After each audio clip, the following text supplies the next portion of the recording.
watching the debate in the scientific community, and there is still a debate in the scientific community. And we're going to continue to watch the debate in the scientific community. Ooh, scary Danielle Smith talking about scientists debating. Anyway, that was during the recent Alberta election campaign at a CBC forum, of course. That's why she got booed. Simply declaring that the debate over global warming isn't done. And you can see the kind of reaction she got from the hostile crowd in Edmonton, right in the backyard of the oil sands. Many, might as well give up every skeptic a scarlet letter, because the Church of Global Warming has no time for the heretics who aren't sold on the idea of man-made anthropogenic climate change. Western educators seem to have no problem with the high priest Al Gore's theories in the classroom. Schools have even brought in David Suzuki to mold these young minds. But a skeptic? Shun the man for his sacrilege. That's what seems to have happened to Oregon State University chemistry professor Nicholas Drapella, an outspoken critic of man-made climate change theory, who was surprised to learn that his contract would not be renewed at the academic institution, and there was no explanation.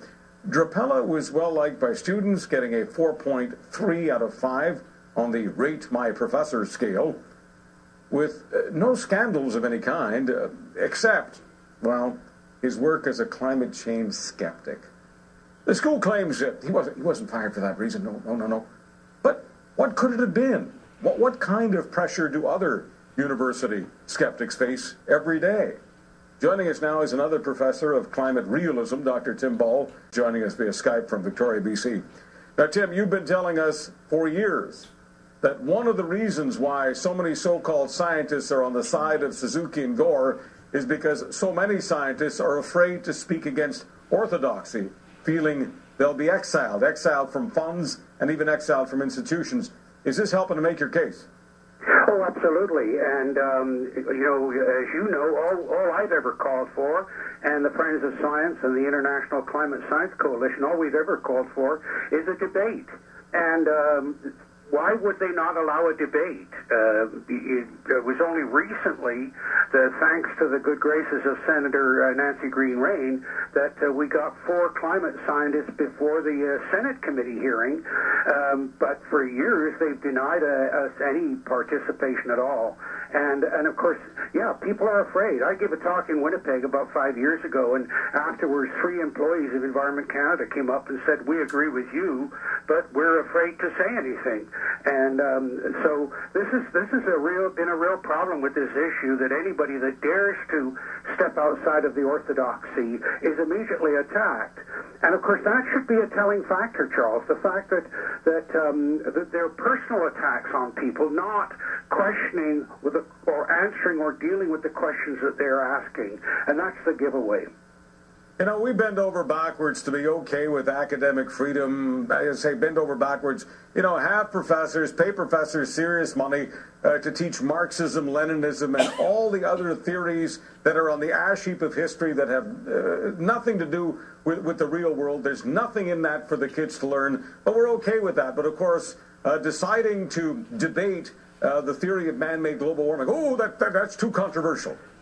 Well, exactly, and of course one of the things that students find, they come out of high school and they're already indoctrinated with the environmentalism on one side of the issue, but the other problem is that an awful lot of students, and I experience it all the time.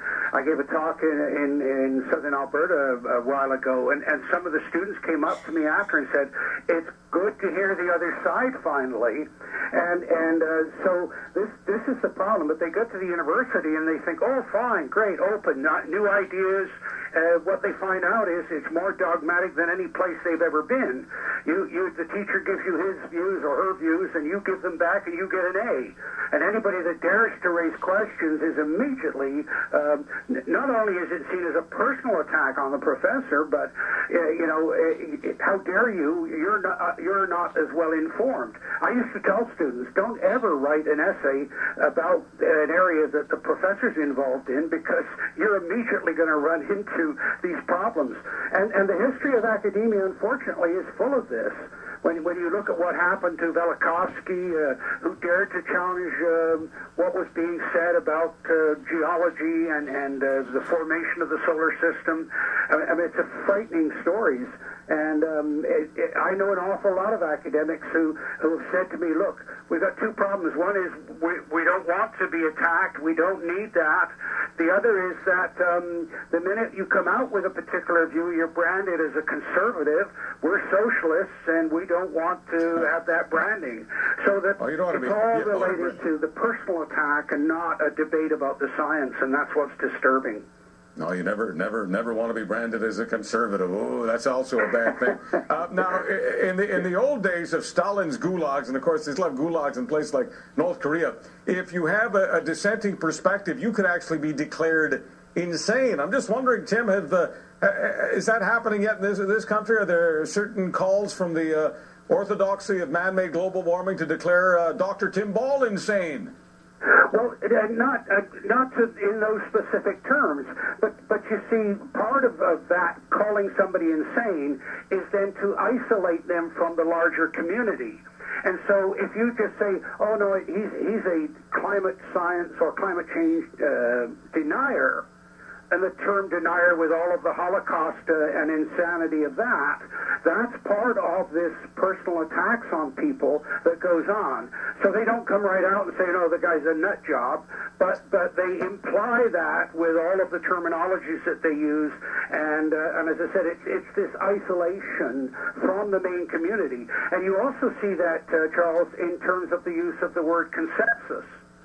They started to come out with this very early. Oh, well, the consensus is, which means, of course, that if you're not with the consensus, there's something wrong with you. Yeah, you've got to be a freaking idiot. Dr. Tim Ball, I've got to run. The consensus and master control is out of time. So we're going to continue some other day. Thank you so much. Keep fighting the good fight. Thank you for the opportunity. Dr. Tim Ball on Vancouver Island.